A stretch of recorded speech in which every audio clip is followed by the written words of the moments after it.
Hello student, welcome to my YouTube channel PVG tricky classes.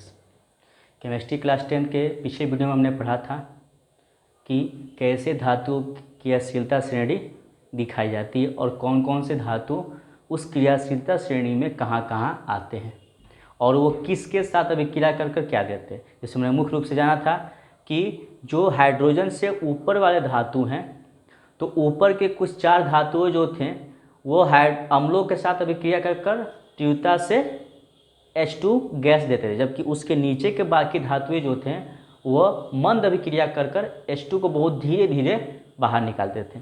इसके बाद hydrogen जो नीचे वाले थे वो बहुत अभिक्रियाशील नहीं है या अभिक्रिया नहीं भी करते थे। फिर जल के साथ अभिक्रिया हमने देखा, उसका ऑक्सीजन के साथ।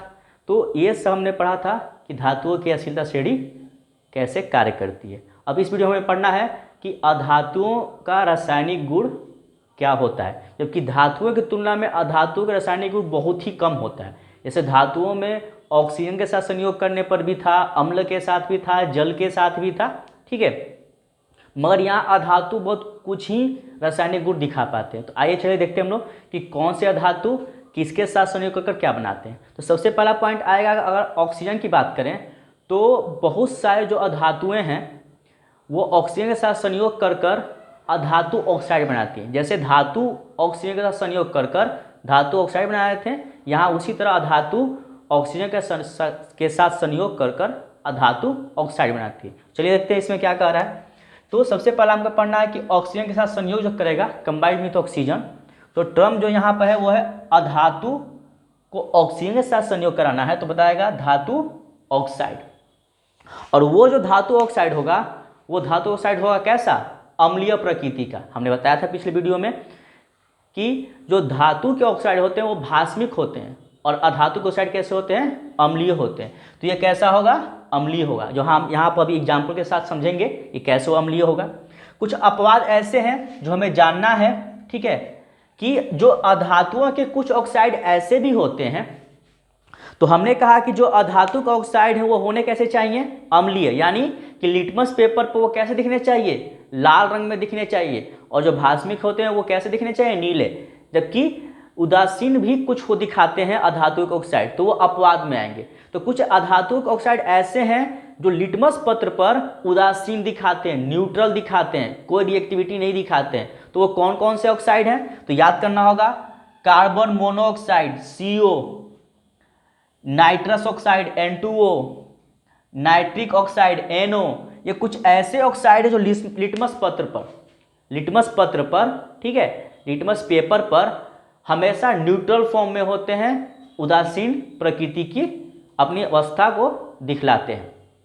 इसके बाद आता है कि ये जो अधातुएं हैं वो क्लोरीन के साथ अभिक्रिया करके क्या बनाएंगी, तो क्लोरीन के साथ अभिक्रिया करके हमेशा ये क्लोराइड बनाती हैं। ये भी टर्मिनोलॉजी याद करनी होगी कि अधातु क्लोरीन के साथ अभिक्रिया करके क्या बनाएंगी, अधातु क्लोराइड बनाएंगे। और एक बात यहाँ ये जाननी है कि ये जो अधातु क्लोराइड बनता है, ठीक है, ये अधातु क्लोराइड ज़्यादातर अधातुएं नहीं बना पाती। बहुत कुछ ही अधातु होती हैं जो क्लोरीन के साथ अभिक्रिया कर कर क्या बनाती हैं, अधातु क्लोराइड बनाती हैं। अब बात आती है कि क्या अधातु अम्ल से अभिक्रिया करते हैं, तो धातुओं की तुलना में अधातुएं बहुत कम अभिक्रिया करती हैं अम्लों के साथ, क्योंकि ज़्यादातर धातुएं अम्ल के साथ अभिक्रिया नहीं करेंगी, क्योंकि ज़्यादातर अधातुएं जो हैं वो अपना गुण मुख्य रूप से धातुओं के समान कम दिखा पाती हैं। तो करेंगे किसके साथ, तो जो अधातुओं में जो ऑक्सीकारक अम्ल होगा उससे ही कुछ अधातु मिलकर अपना अभिक्रिया दिखा पाती है। अब बात आती है कि ऑक्सीकारक अम्ल कौन होगा, तो हमने पढ़ा था जब कि धातु जब अम्ल के साथ अभिक्रिया करते हैं तो वहां से मुख्य रूप से हाइड्रोजन गैस बाहर निकालते हैं।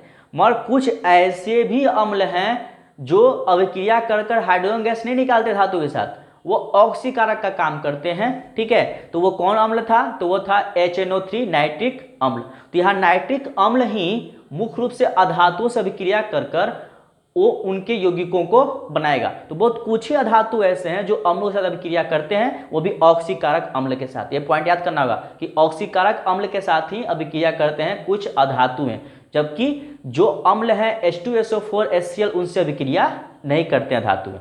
अब बात आती है कि क्या जल के साथ अभिक्रिया करेंगे, तो नहीं, जल के साथ कोई भी धातु अभिक्रिया नहीं करती है, जल के प्रति उनकी कोई क्रियाशीलता नहीं दिखती है। इसके बाद नेक्स्ट पॉइंट जो आता है वो पॉइंट है कि हाइड्रोजन के साथ इनकी अभिक्रिया कैसी होती है। तो जो हाइड्रोजन के साथ अधातु अभिक्रिया करते हैं तो वो बनाते हैं अधातु हाइड्राइड बनाते हैं। इसमें मुख्य दो एग्जाम्पल हम समझेंगे कौन कौन से। एक तो होगा कि उबलता हुआ सल्फर में अगर H2 गैस प्रभावित किया जाए तो वो बनाता है H2S, मतलब हाइड्राइड सल्फाइड बनाएगा, ठीक है, हाइड्राइड सल्फाइड बनाएगा। और उसी तरह प्राकृतिक रूप में जब नाइट्रोजनीकरण होता है, नाइट्रोजन फिक्सेशन होता है, तो वायुमंडलीय तौर पर जो नाइट्रोजन सॉइल में मिले हाइड्रोजन से मिलता है, ठीक है, और वहाँ 200 ATM वायुमंडलीय दाब होता है और 500 डिग्री सेल्सियस की उपस्थिति में और आयरन के उत्प्रेरक की उपस्थिति में वो बनाता है अमोनिया। तो वहाँ हम पढ़ेंगे कि कैसे हाइड्रोजन मुख्य रूप से अधातु के साथ अभिक्रिया करके अधातु हाइड्राइड बनाता है। इसके बाद लास्ट पॉइंट जो है ये जानना है हमें इंपॉर्टेंट कि अधातुओं में जो हाइड्राइड बनता है वह सहसंयोजक बंध वाले होते हैं, सहसंयोजक दिखाते हैं, मतलब कोवैलेंट दिखाते हैं। मतलब ये कि उनमें कोई आयनिक नेचर नहीं होगा, वह विद्युत के कुचालक होंगे, ठीक है, ये बात जाननी होंगी। इसके बाद मुख्य रूप से इंपॉर्टेंट पॉइंट जो पूछा जाता है कि अधातुएं ऑक्सीकारक का गुण दिखाती हैं जबकि धातुएं अकारक का गुण दिखाती हैं। जब हम डिफरेंस बिटवीन पढ़ेंगे, विभेद पढ़ेंगे रासायनिक गुण को लेकर कि धातु और धातु में रासायनिक गुण को लेकर विभेद क्या है, तो वहां हम जानेंगे कि ज्यादातर अधातुएं क्या दिखाती हैं, तो ऑक्सीकारक का गुण दिखाती हैं और धातुएं अकारक का गुण दिखाती हैं। मतलब ऑक्सीडेटिव नेचर दिखाएंगे नॉन मेटल्स और रिएक्टिव नेचर कौन दिखाएंगे, मेटल्स। तो यहां हमें जानना है कि अधातुएं ऑक्सीकार जैसा व्यवहार करती हैं और क्वेश्चन पूछता है कि सबसे प्रबल ऑक्सीकारक का गुण कौन दिखाता है अधातु में, तो वह है फ्लोरीन। इंपॉर्टेंट पॉइंट है जो एग्जाम के व्यू से बहुत बहुत इंपॉर्टेंट है। जानना यह है कि फ्लोरीन हमेशा प्रबल ऑक्सीकारक काम करता है और वो करता कैसे कि जब जल में फ्लोरीन को मिलाया जाएगा तो वो हाइड्रोजन फ्लोराइड बनाएगा, ऑक्सीजन गैस को बाहर निकाल देगा। तो ये थे थ्योरेटिकल जानना कि हमें कैसे जानना है कि कौन से धातुएं क्या बनाती हैं। अब आते हैं एग्जाम्पल के थ्रू हम समझते हैं कि कौन से कैसे कार्य करते हैं। चलिए देखते हैं। हमने कहा पहला पॉइंट कि ऑक्सीजन के साथ संयोग कैसे होगा, और यहाँ हमें एक पॉइंट और भी चेक करना है, वो ये चेक करना है कि कैसे हम कह सकते हैं कि अधातु अम्लीय प्रकृति की होती है। जैसे हमने चेक किया था कि धातुएं भास्मिक होती है, तो हमने धातुओं के ऑक्साइड को जल से भी क्रिया कराया था, तो हमने देखा कि मुख्य रूप से क्या मिल रहा था, OH निगेटिव मिल रहा था, वो भास्मिक नेचर को दिखाता है, भास्मिक प्रकृति को दिखाता है। उसी तरह अम्लीय यहाँ H+ दिखाएंगे। चलिए देखते हैं आगे वीडियो में। तो यहाँ हम देखते हैं एग्जाम्पल को।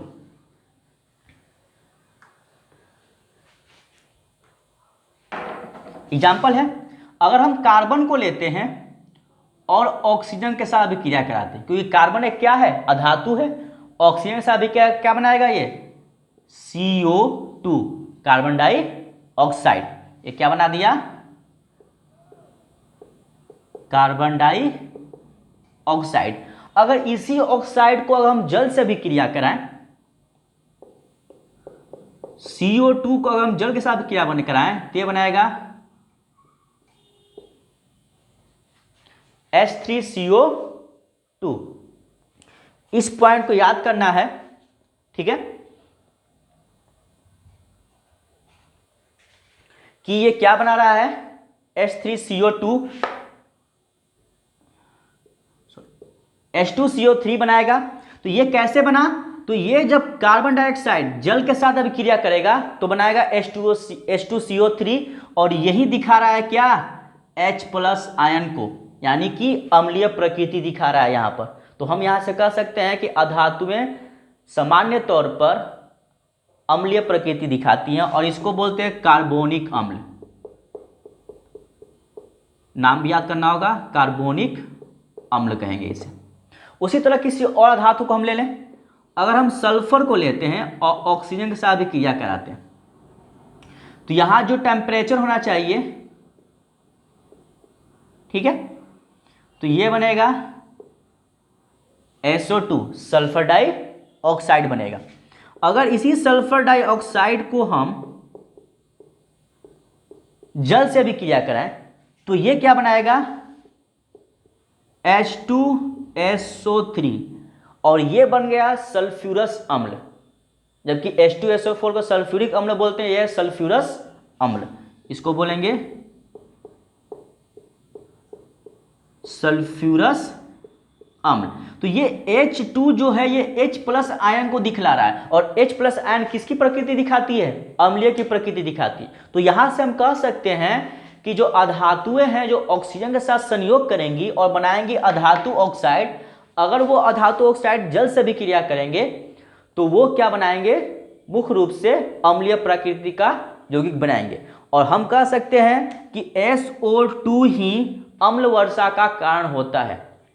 ये समझिए, जो तेल फैक्ट्रियां होती हैं तो तेल फैक्ट्रियों से सल्फर की मात्रा बहुत अधिक मात्रा में वायुमंडल में निकलता है, और वायुमंडल में हमारे ऑक्सीजन की भरमार है ओजोन के नीचे।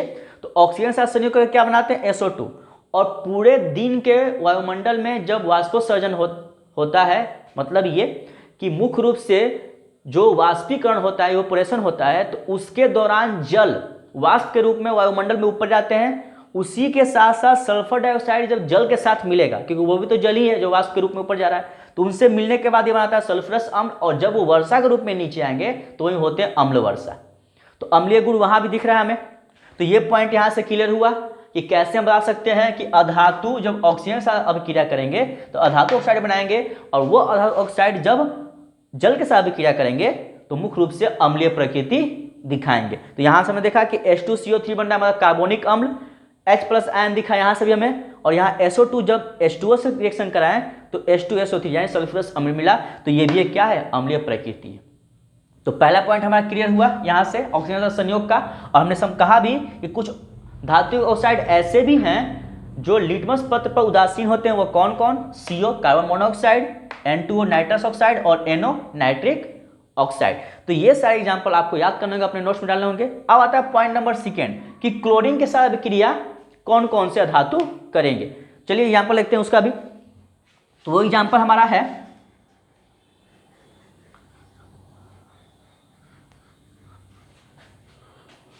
हमारा एग्जांपल है कि अगर हम लेते हैं फास्फोरस, जो कि इसका नेचर होता है P4, प्राकृतिक में ज्यादातर फास्फोरस P4 में नेचर में पाया जाता है।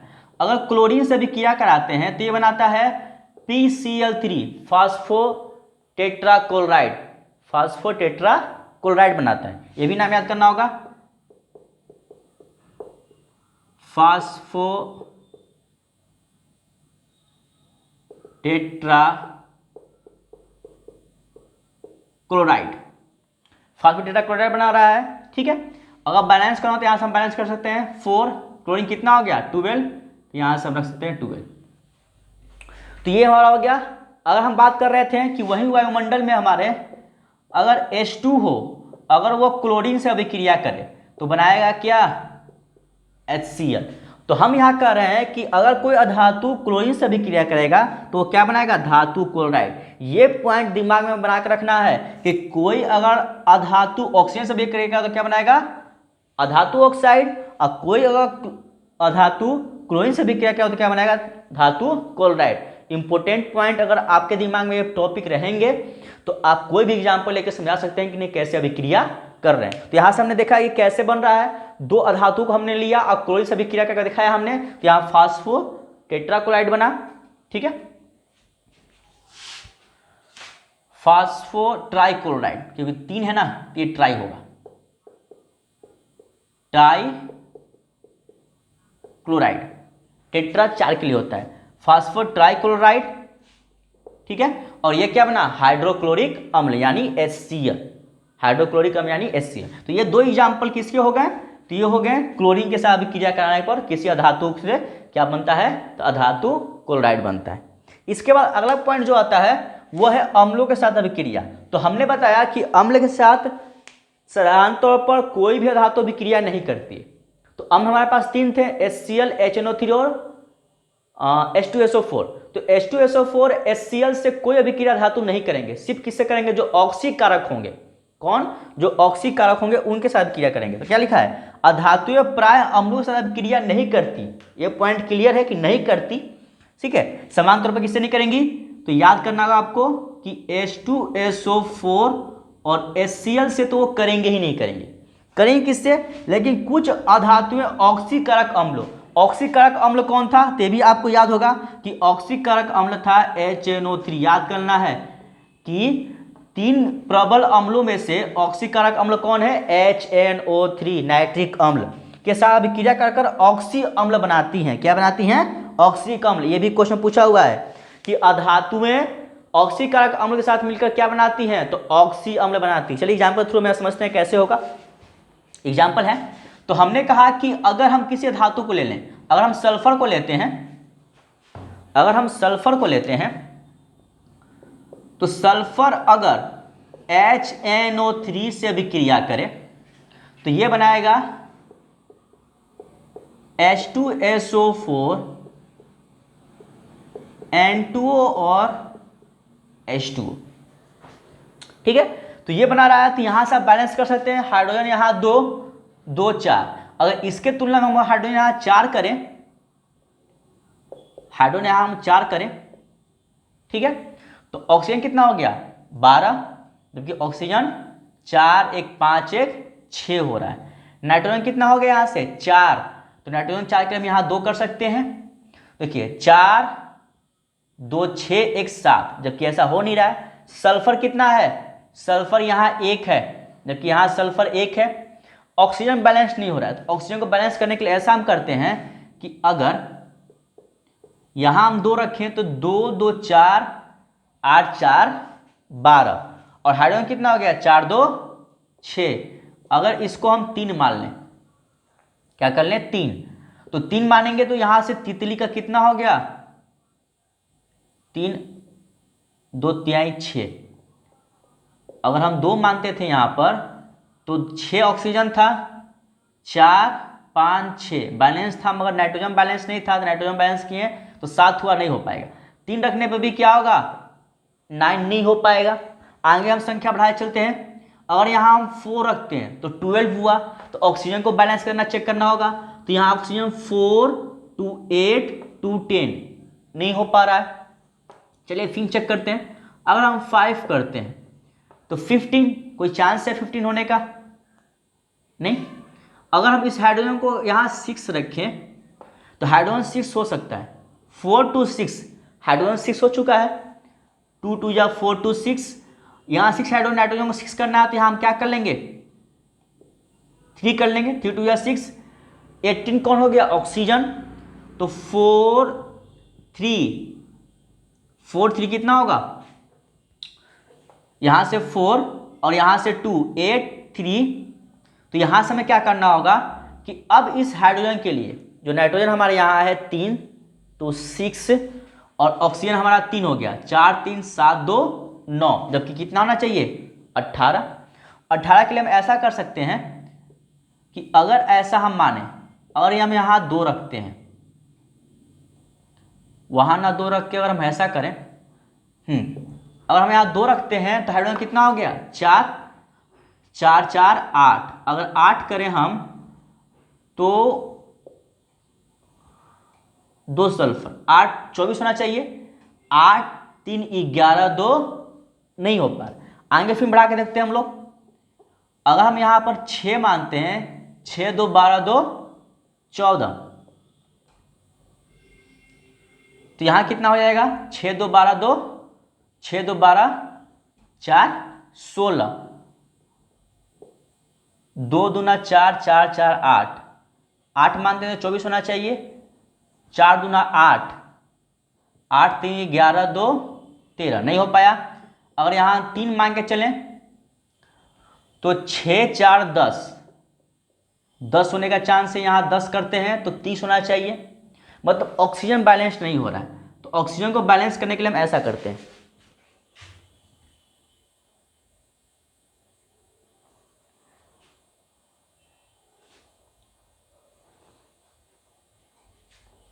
ठीक, फिर हम देखते हैं यहां से।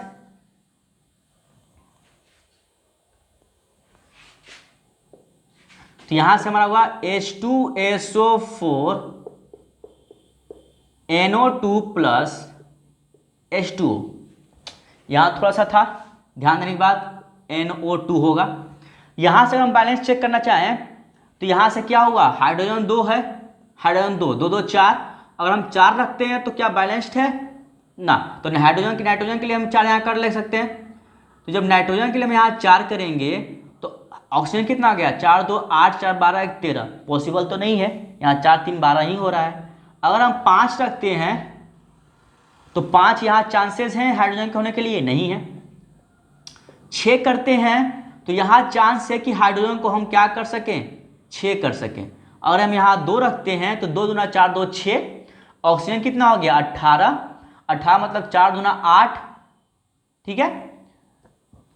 नाइट्रोजन के लिए हम 6 कर लेते हैं, नाइट्रोजन 6, तो 6 दूना 12, 12 4 16 2 18। अब ये पूरी तरह से क्या हो चुका है, बैलेंस हो चुका है। तो हमें यहां दिखाया था बैलेंसिंग को लेकर, ठीक है, बैलेंसिंग बहुत इंपॉर्टेंट है दिखाने के लिए। तो बैलेंसिंग हमने दिखाया मतलब क्या, सब सल्फर HNO3 मतलब प्रबल ऑक्सीकारक से अभिक्रिया करते हैं तो H2SO4 NO2 और H2O बनाते हैं। तो ये हुआ कि कोई भी अगर अधातु, ठीक है, अम्ल के साथ अभिक्रिया करेंगे, अब वो भी अम्ल कौन सा होना चाहिए, प्रबल ऑक्सीकारक होना चाहिए, यानी HNO3 होना चाहिए।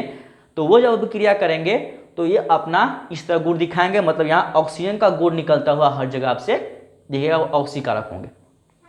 इसके बाद अगला जो पॉइंट था हमारा था कि हाइड्रोजन के साथ अभिक्रिया करके वो क्या बनाएंगे। तो हमने 2 एग्जाम्पल बताया कि अगर उबलता हुआ हाइड्रोजन, उबलता हुआ सल्फर है और उसमें हाइड्रोजन प्रवाहित कराएं तो H2S बनाता है, मतलब क्या कि हाइड्रोजन सल्फाइड, हाइड्रोजन सल्फाइड बनाता है। आइए एग्जाम्पल को देखते हैं हम लोग कि वहां कैसे अभिक्रिया करेंगे। चलिए, तो ये हमारा मान लीजिए हाइड्रोजन है और सल्फर के साथ अभिक्रिया कर रहा है, तो ये बनाएगा H2S। मतलब क्या कि ये हाइड्रोजन जो सल्फर है वो उबलता हुआ सल्फर है, कैसा है, उबलता हुआ सल्फर है, और ये अभिक्रिया का हाइड्रोजन से, जो हाइड्रोजन से प्रवाहित करा रहे हैं हम लोग, तो ये अभिक्रिया करके क्या बना रहा है, H2S। मतलब ये होगा hydrogen sulphide.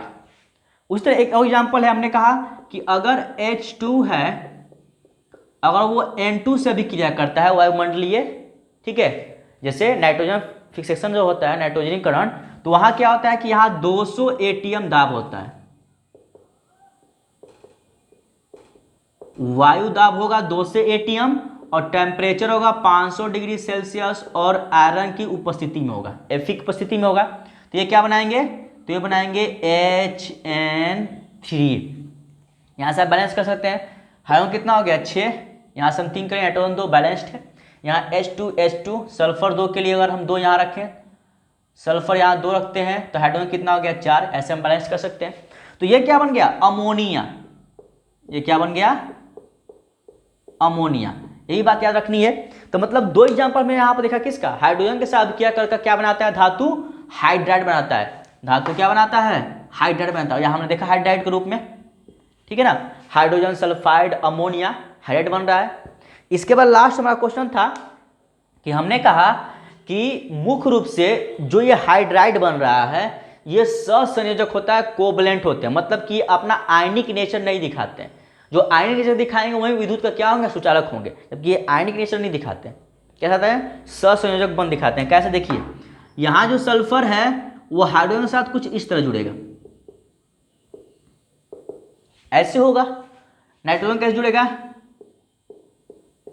H H H, ऐसे होगा। तो ये सब क्या है, सहसंयोजक बंध है।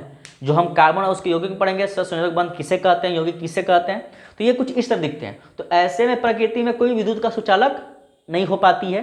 लास्ट हमारा जो टॉपिक इसमें था, ठीक है, वो था कि ज्यादातर अधातुएं प्रबल ऑक्सीकारक का गुण दिखाती हैं। ऑक्सीकारक का गुण मतलब कौन सा, तो हमने कहा कि ऑक्सीकारक गुण दिखाएगा अगर H2O को फ्लोरीन से हम अभिक्रिया कराएं, अगर H2O में फ्लोरीन को प्रवाहित कराएं, ठीक है, तो हमने कहा फ्लोरीन एक प्रबल ऑक्सीकारक का कार्य करता है, फ्लोरीन एक प्रबल ऑक्सीकारक काम करता है। तो यह क्या बनाएगा, H2F हाइड्रोजन फ्लोराइड और ऑक्सीजन गैस बाहर।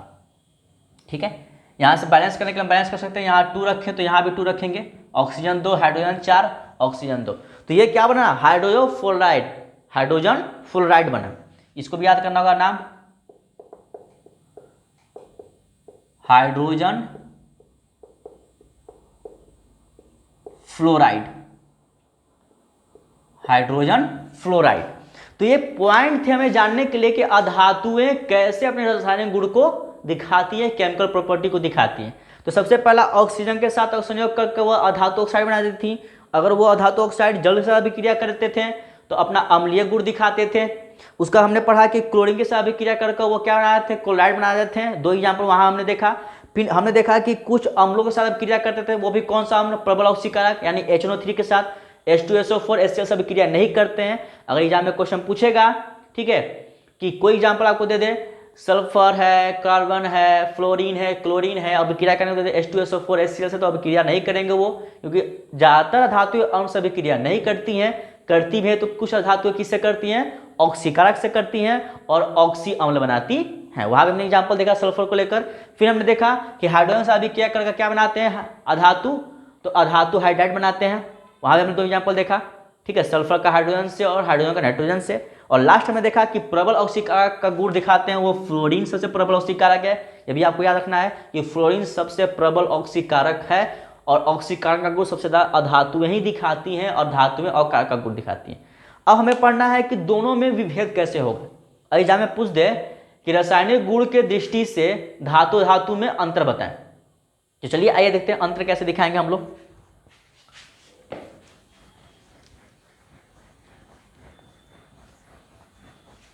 तो इसके लिए आपको 2 कॉलम बनाने होंगे। 2 कॉलम से क्या होता है कि इस तरफ प्रीफर होकर दिखता है कि नहीं, आप सारी चीज को अच्छे से दिखा रहे हैं। कभी भी डिफरेंस बिटवीन मिले या अंतर दिखाने को मिले तो आपको हमेशा 2 कॉलम बनाकर ही दिखाने होंगे। अब 2 कॉलम बनाएंगे आप, एक तरफ लिखेंगे धातु यानी मेटल और दूसरी तरफ लिखेंगे आप अधातु यानी नॉन मेटल्स। अब आते हैं हम पहला पॉइंट, लिखना आपको धातुएं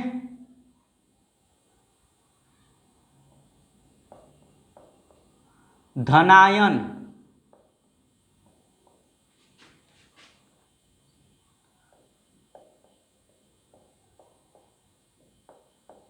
प्रकृति की होती हैं,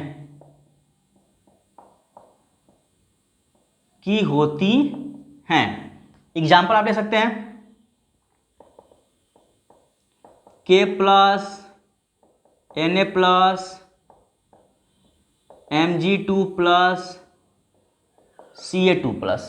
ठीक है, पहला पॉइंट आता है धातु में।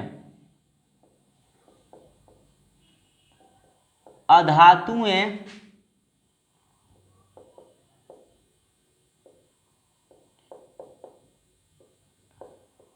ऋणायन प्रकृति की होती हैं।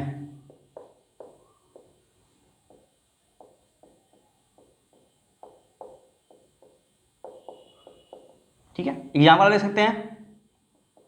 एग्जाम्पल के लिए Cl negative, F negative, O2 negative,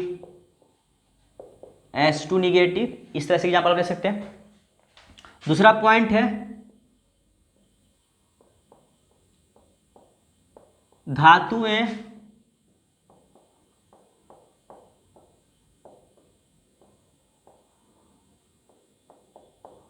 oxygen के साथ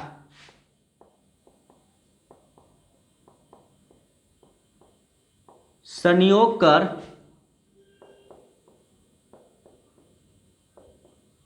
धातु ऑक्साइड बनाती हैं, जो कि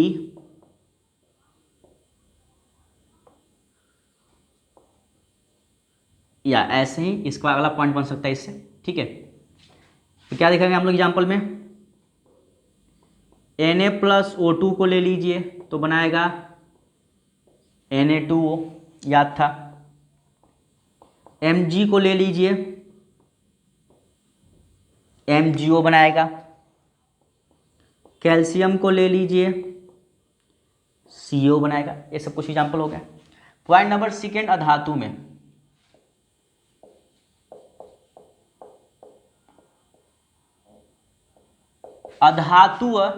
अधातुएं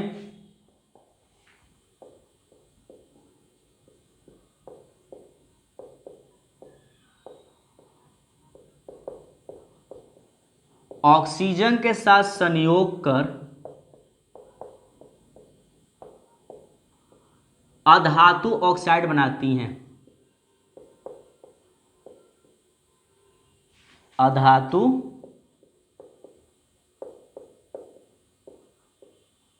ऑक्साइड बनाती हैं। एग्जाम्पल आप ले सकते हैं, कार्बन था, ऑक्सीजन के साथ मिलकर CO2, सल्फर ऑक्सीजन के साथ मिलकर SO2, नाइट्रोजन ऑक्सीजन के साथ मिलकर NO बना सकता है, N2O बना सकता है, NO2 बना सकता है। तो ये कुछ एग्जाम्पल हो गए, 2 पॉइंट हो गए, ठीक है। तो पहले आप इसको नोट पर उतारेंगे, ठीक है। इसका अगला पॉइंट वो देखते हैं, अगला पॉइंट क्या है, इसको मिटाते हैं हम। ये 2 पॉइंट अपने नोट्स में उतारेंगे। अगला पॉइंट जो कहता है उसको देखते हैं हम लोग, थर्ड पॉइंट। क्योंकि ज़्यादा से ज़्यादा पॉइंट हम याद रखेंगे तो एग्जाम में लिख भी सकते हैं, क्योंकि ज़्यादातर एग्जाम में 3 से 4 पॉइंट जरूर पूछता है। अगर वो भौतिक गुण पूछे तो आप पूरा ले सकते हैं, रासायनिक गुण में थोड़ा डिफर होता है। तीसरा पॉइंट देखते हैं,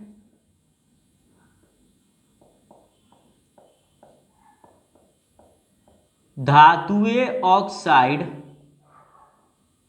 या ऐसे लिख सकते हैं, धातुओं का ऑक्साइड जल से अभिक्रिया कर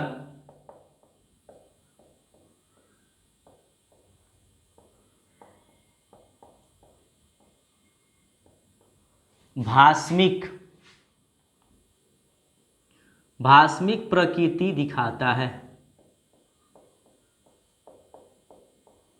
भास्मिक प्रकृति दिखाता है कैसे? तो हमने बताया था कि Na2O को अगर हम जल से भी क्रिया कराते हैं तो ये बनाएगा NaOH।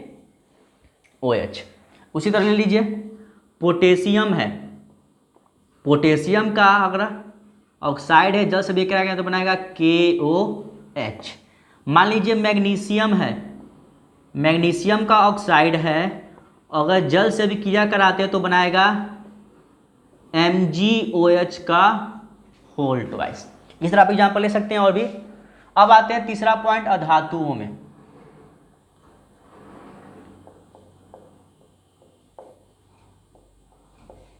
अधातुओं का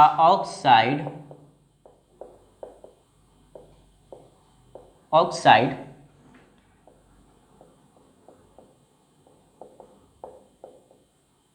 जल के साथ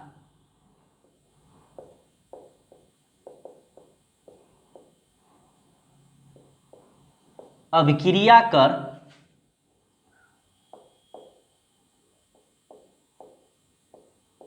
अम्लीय प्रकृति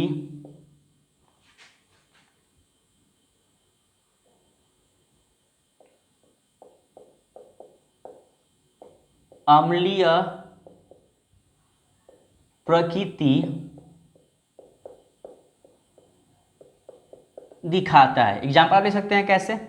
तो हमने कार्बन डाइऑक्साइड को जल से अभिक्रिया कराया था तो बना था H2CO3 कार्बोनिक अम्ल।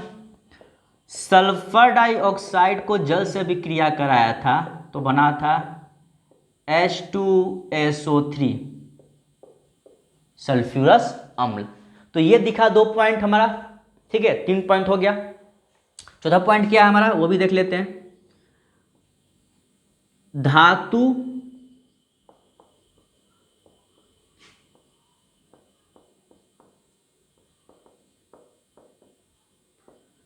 जल के साथ अभिक्रिया करती हैं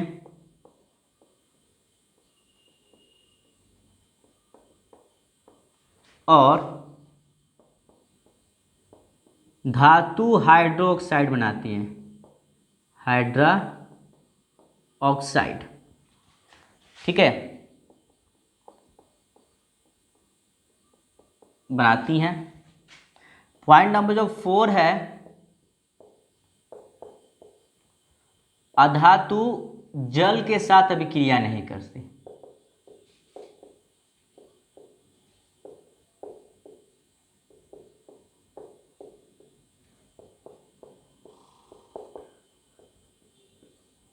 जल के साथ अभिक्रिया नहीं करती। तो ये 4 पॉइंट हो गए।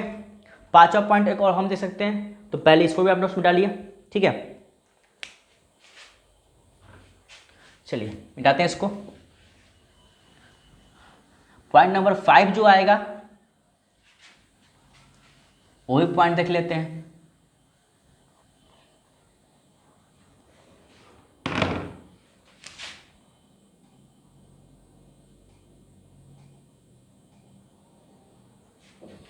पॉइंट नंबर 5, धातुएं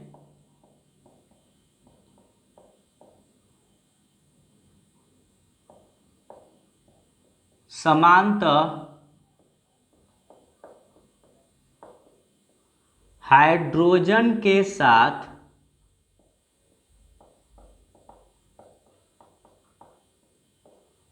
संयोग कर आयनिक बंध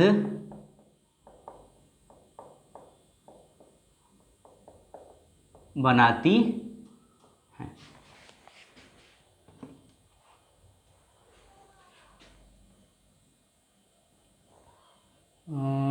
एक मिनट, इस चीज को ऐसे करना है।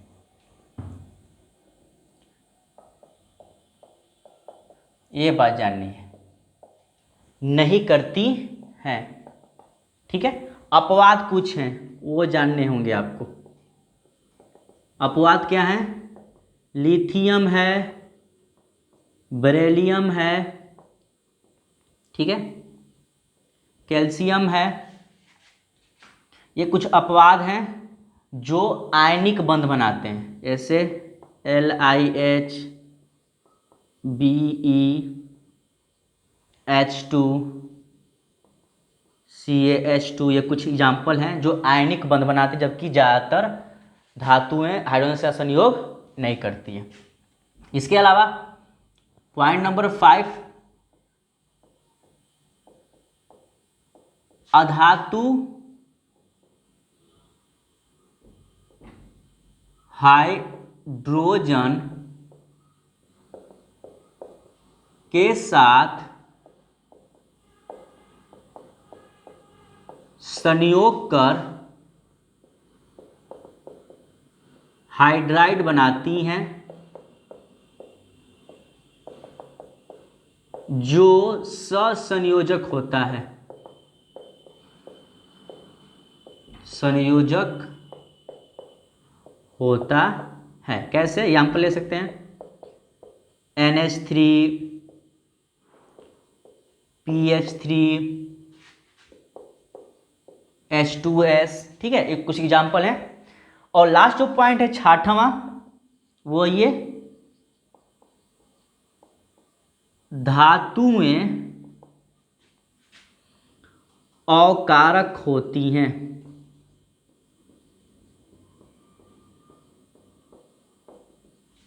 और अधातुएं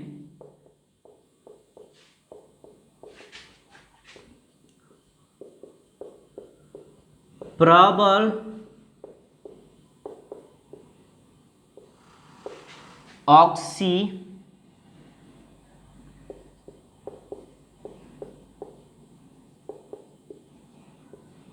ऑक्सीकारक होती हैं। ठीक है, अपवाद में सिर्फ हीरा है, सॉरी अपवाद में सिर्फ कार्बन होगा। ठीक है ना, जो क्या करता है, अकारक का गुण दिखाता है। तो ये थी हमारे कि कैसे हम विभेद करेंगे रासायनिक गुण को लेकर धातु और अधातु में।